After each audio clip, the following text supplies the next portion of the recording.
Hello friends, welcome to my YouTube channel DP Educare.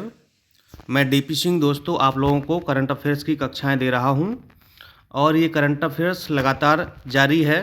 हालांकि थोड़ा सा लेट चल रहा है लेकिन जल्दी ही इसको हम कवर करेंगे और अपने समय पर लाएंगे ताकि आपको प्रतिदिन का करंट अफेयर्स उसी दिन मिल सके। ठीक है, ये कक्षाएँ थोड़ी लेट हो गई थी लेकिन इनको हम कवर करेंगे। पूरा दिसंबर का आपको हम करंट अफेयर्स पढ़ाएंगे और ये आपका लगातार जारी रहेगा क्लास। ठीक है, करंट अफेयर्स का क्लास ब्रेक नहीं होगा।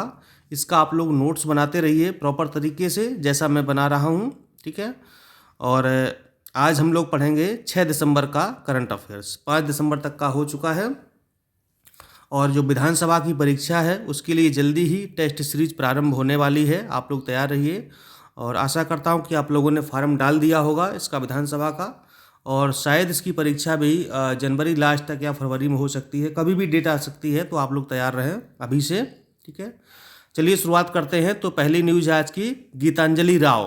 ठीक है, ये 15 वर्षीय भारतीय अमेरिकी वैज्ञानिक हैं और आविष्कारक गीतांजलि राव को टाइम मैगजीन का पहला किड ऑफ द ईयर नामित किया गया है। टाइम मैगजीन इनको क्या नामित किया है? Kid of the year. ठीक है, क्यों किया है? टाइम मैगजीन के अनुसार गीतांजलि ने दूषित पेयजल से लेकर ओपीओइड, यानी कि ये नशीला पदार्थ होता है ओपीओइड, ठीक है, इंग्लिश होती है ओपीओआईडी, ओपाइड की लत और साइबर बुलिंग तक की समस्याओं से निपटने के लिए प्रौद्योगिकी के उपयोग को सक्षम बनाया है। ठीक है, साइबर बुलिंग के लिए कैंडली नामक एप्लीकेशन डेवलप किया। ठीक है, किस नाम से? ये पूछा जा सकता है कि साइबर बुलिंग के लिए किस एप्लीकेशन को डेवलप किया गया, बनाया गया है, तो ये कैंडले। ठीक है, गीतांजलि को किड ऑफ द ईयर के लिए 5,000 नामांकित बच्चों के समूह में से चुना गया है, यानी कि नामांकन 5,000 बच्चों का किया गया था तो उसमें से इनको चुना गया है। ठीक है,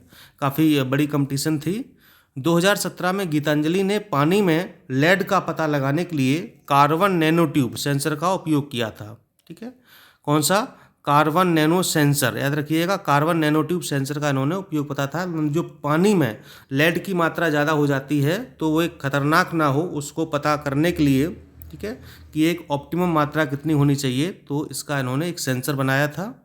और 2019 में अपने आविष्कार के लिए फोर्ब्स की प्रतिष्ठित 30 अंडर 30 सूची में स्थान प्राप्त किया था। ठीक है, ये अमेरिका की मैगजीन है फोर्ब्स। नेक्स्ट है गणतंत्र दिवस की मुख्य अतिथि। ठीक है, अभी जो 2021 का गणतंत्र दिवस होना है 26 जनवरी को, तो ब्रिटेन के प्रधानमंत्री बोरिस जॉनसन को 2021 में 26 जनवरी के गणतंत्र दिवस का मुख्य अतिथि बनाया गया है। ये प्रश्न बहुत परीक्षा में पूछा जाता है, पीसीएस और अन्य परीक्षाओं में पूछा जाता है, याद रखिएगा। बोरिस जॉनसन ये ब्रिटेन के प्रधानमंत्री हैं। गणतंत्र दिवस 26 जनवरी को मनाया जाता है क्योंकि इस दिन 26 जनवरी 1950 को भारत का संविधान पूर्ण रूप से लागू हुआ था। ठीक है, हालांकि कुछ हिस्सा तो 26 नवंबर 1949 को ही लागू हो गया था, लेकिन पूर्ण रूप से संविधान 1950 में 26 जनवरी को लागू हुआ था। नेक्स्ट है माइक्रोसॉफ्ट इमेजिन कप 2021। तो माइक्रोसॉफ्ट क्या है? ये एक सॉफ्टवेयर कंपनी है। माइक्रोसॉफ्ट इमेजिन कप 2021 के लिए माइक्रोसॉफ्ट ने एनएसडीसी के साथ समझौता किया है। एनएसडीसी क्या है? ये नेशनल स्किल डेवलपमेंट कॉरपोरेशन है। ये राष्ट्रीय कौशल विकास निगम की स्थापना कब हुई थी? 31 जुलाई 2008 को हुई थी। इस साझेदारी का उद्देश्य बच्चों को डिजिटल कौशल प्रदान करना है। एनएसडीसी का मुख्यालय कहाँ पर है? नई दिल्ली में है। ठीक है, तो बच्चों में थोड़ा सा डिजिटल कौशल प्रदान मतलब हो, वो डिजिटली रूप से सक्षम हो, उनके अंदर स्किल डेवलप हो, तो माइक्रोसॉफ्ट ने इस एनएसडीसी के साथ समझौता किया है।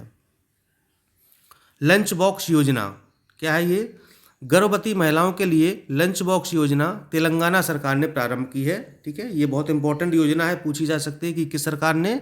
ये तेलंगाना सरकार के द्वारा इसको प्रारंभ किया गया है। ठीक है, लंच बॉक्स योजना तेलंगाना सरकार द्वारा।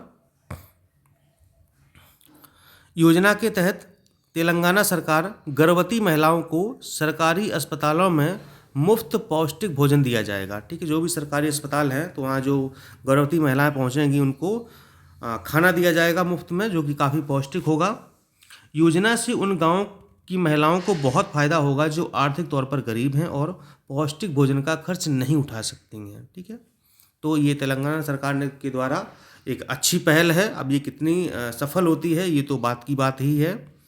तेलंगाना की स्थापना कब हुई थी? 2 जून 2014 को तेलंगाना एक नया राज्य बना था। ठीक है।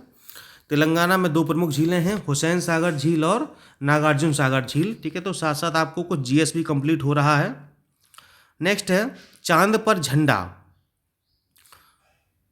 चीन चंद्रमा पर अपना झंडा फहराने वाला दुनिया का दूसरा देश बन गया है। ठीक है, और सबसे पहले किसने फैलाया था? अमेरिका ने। तो अमेरिका ने 1969 में मानव युक्त अपोलो 11 मिशन के दौरान चंद्रमा पर पहला झंडा लगाया था। ठीक है, यानी कि उसने अपने देश का पहला झंडा लगाया था। और चांद पर दूसरा झंडा लगाने वाला देश बन गया है चीन। काफ़ी इंपॉर्टेंट करंट अफेयर्स से पूछा जा सकता है कि हाल ही में किस देश ने चांद पर अपना झंडा फहराया है? तो चाइना है। चाइना नेशनल स्पेस एडमिनिस्ट्रेशन ने चंद्रमा पर फहराए गए अपने झंडे का फोटो शेयर किया है, जो कि चांग 5 स्पेस क्राफ्ट से लिया गया है। चंद्रमा पृथ्वी का प्राकृतिक उपग्रह है, ये तो आपको पता ही होगा। एशिया ऑफ द ईयर 2020 क्या है देखते हैं। ये अदार यूनावाला जो कि भारतीय हैं, उन्हें एशियन ऑफ द ईयर से सम्मानित किया गया है। ये नाम है Adar Poonawalla. Vaccine manufacturers Serum Institute of India के ये सीईओ हैं, चीफ एग्जीक्यूटिव ऑफिसर। ठीक है, सीईओ का फुल फॉर्म होता है chief executive officer. Serum Institute of India के ये सीईओ हैं। पुणे स्थित सीरम इंस्टीट्यूट ऑक्सफोर्ड और एस्ट्राजेनेका द्वारा बनाई जा रही वैक्सीन कोविशील्ड का मास प्रोडक्शन करेंगे। यानी कि जो कोविड से रिलेटेड ये वैक्सीन है और ये इंस्टीट्यूट बना रहा है। इनके अतिरिक्त 5 अन्य व्यक्तियों को भी अवार्ड दिया गया है। कौन सा award? Asia of the year 2020 award. ठीक है, नेक्स्ट है आईआईटी वैश्विक सम्मेलन 2020। ये 5 दिसंबर 2020 को आईआईटी 2020 ग्लोबल समिट को प्रधानमंत्री मोदी ने वीडियो कॉन्फ्रेंसिंग के जरिए के माध्यम से संबोधित किया है। कॉन्फ्रेंसिंग थोड़ा स्पेलिंग मिस्टेक हो गई है, इसमें देख लीजिए, ग्रामेटिकल मिस्टेक है। यह शिखर सम्मेलन पेन आईआईटी यूएसए द्वारा आयोजित किया गया था। सम्मेलन में वैश्विक अर्थव्यवस्था, प्रौद्योगिकी, नवाचार, स्वास्थ्य, आवास संरक्षण और सार्वभौमिक शिक्षा जैसे मुद्दों पर ध्यान दिया गया है। सम्मेलन की थीम क्या थी? The future is now. और ये भारत, ये देखिए नेक्स्ट है पिक्सल कंपनी। ठीक है, ये हेडिंग है PIXXEL पिक्सल कंपनी।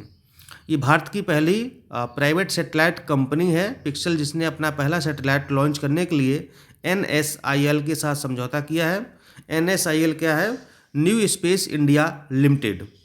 इसकी स्थापना कब हुई थी? 6 मार्च 2019 को इसकी स्थापना हुई थी। कब हुई थी?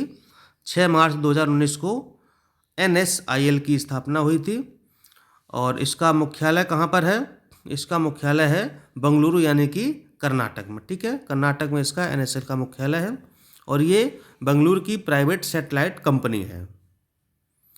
नेक्स्ट है नो हेलमेट नो फ्यूल अभियान। ये पश्चिम बंगाल सरकार के द्वारा चलाया गया है। ठीक है, सड़क दुर्घटना को देखते हुए पश्चिम बंगाल ने सरकार ने इस अभियान को चलाने का फैसला लिया है। इससे पहले कोरोना वायरस संकट के बीच नो मास्क नो फ्यूल नियम की भी शुरुआत की गई थी। मतलब जो पेट्रोल पंप वगैरह वहाँ पर इनको अगर कोई हेलमेट नहीं लगाएगा तो उसको पेट्रोल नहीं दिया जाएगा। और इससे पहले कोरोना से संकट के बचाव के लिए जो कोई मास्क नहीं लगाएगा तो उसको भी पेट्रोल नहीं दिया जाएगा। ठीक है, ये अभियान चलाया गया था। किसके द्वारा? ये पश्चिम बंगाल सरकार के द्वारा चलाया गया था। ठीक है, नेक्स्ट है PETA person of the year. ठीक है, पेटा का फुल फॉर्म क्या है? People's for the ethical treatment of animal. ठीक है, ये पेटा एक जो है एक संस्था है और ये जानवरों के रखरखाव के लिए, उनके बचाव के लिए, उनके स्वास्थ्य के लिए देखभाल करती है पेटा। और ये हर साल एक पुरस्कार जारी करती है, पर्सन ऑफ द ईयर।